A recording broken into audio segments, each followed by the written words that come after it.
We are in the prelude, and I am picking up the reading on the wrong mind, ego separation. Allegro, agitato, the ego, the tiny mad idea, and the split mind. It is important to note that once the ego has been chosen by the decision maker, the son's belief in it gives the ego its seeming power.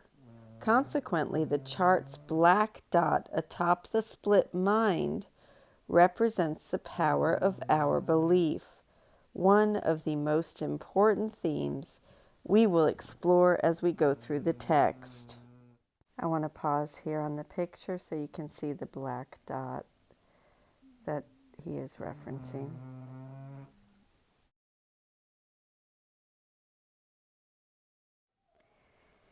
As the ego understands, being no one's fool, that the power of the son's mind to choose is its source, recall that since we speak within the realm of myth, we speak of the ego as if it were a person with these thoughts.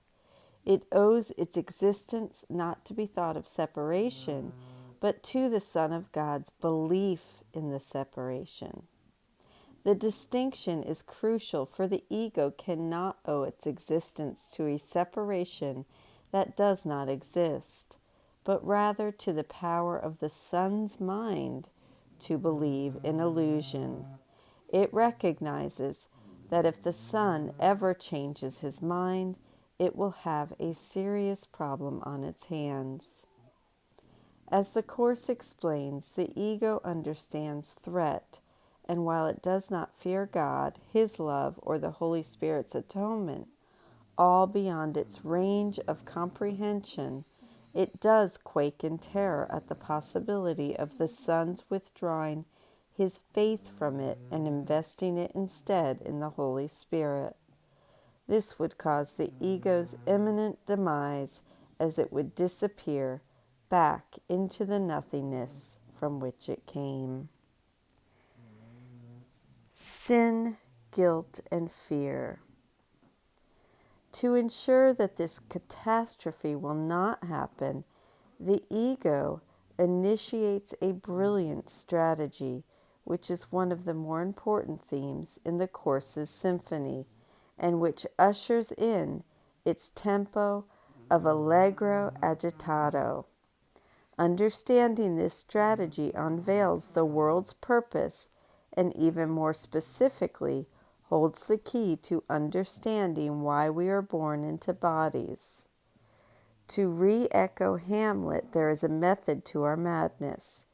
The ego's purpose is to ensure that the Son of God will never change his mind, a goal it strives to attain, much as military leaders strive to attain their objectives by implementing strategies, battle plans, etc. Once the goal is clear, the means of attaining it merely follows.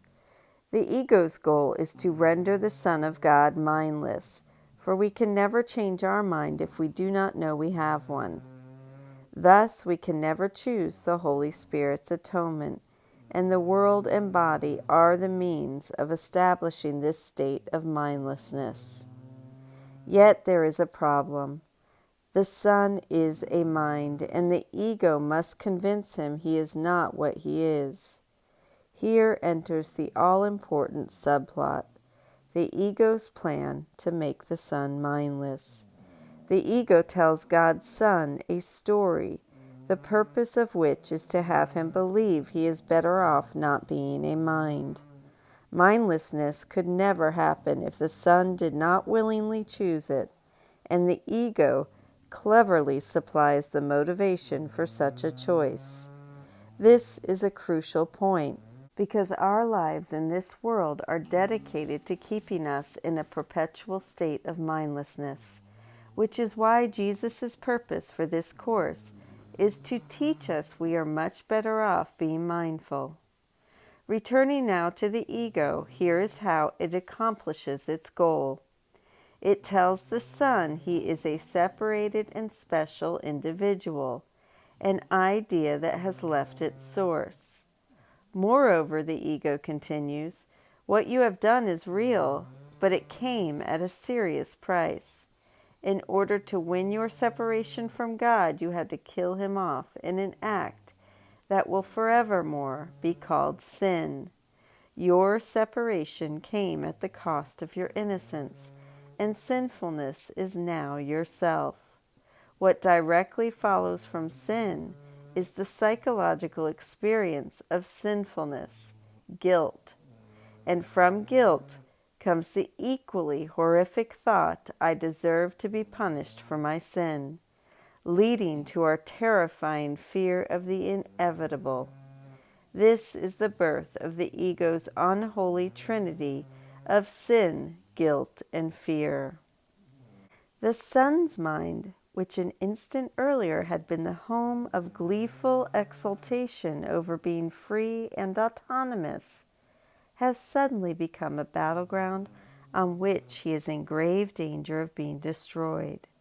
The ego tells him in no uncertain terms, you victimized God by your sin, for when you chose to exist independently, you destroyed him. He now, in turn, will victimize you as justified punishment. The phrase that best describes this grisly tale is one or the other.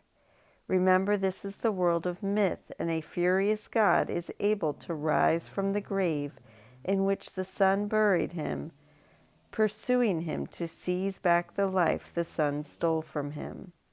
If God seizes life, the Son will no longer have it, which means he will die.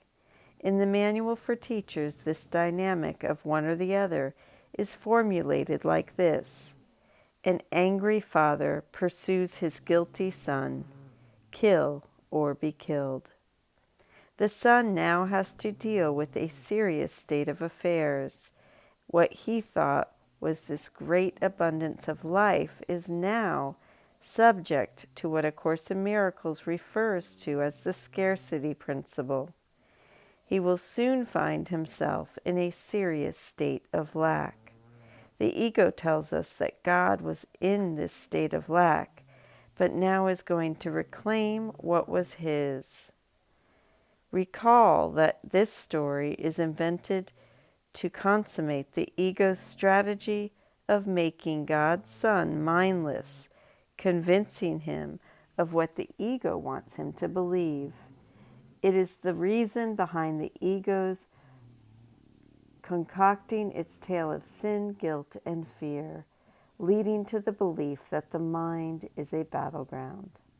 As we know, the ego was quite successful in achieving its purpose. Convinced by the ego, the Son of God recognizes that if he remains in his mind an instant longer, he will be destroyed. He now believes he is better off not being there, in fact, not to be a mind at all. In desperation, the Son turns to the ego for help, for with the Holy Spirit's voice gone from awareness, the ego's is the only voice he hears, and is tantamount to being divine. This means that the only available option in dealing with the terrible situation is to do what the ego says. We see a parallel in totalitarian governments seeking to control the press, ensuring that the citizenry will hear only one voice. Such practice has its source in the ego seeing to it that the only voice God's Son hears is its own. It is always one or the other, either the Holy Spirit's atonement or the ego's separation is true, but not both. We are going to stop there today, and we will pick up on the world tomorrow. I thank you so much for joining with me. I hope you have a beautiful day. I love you.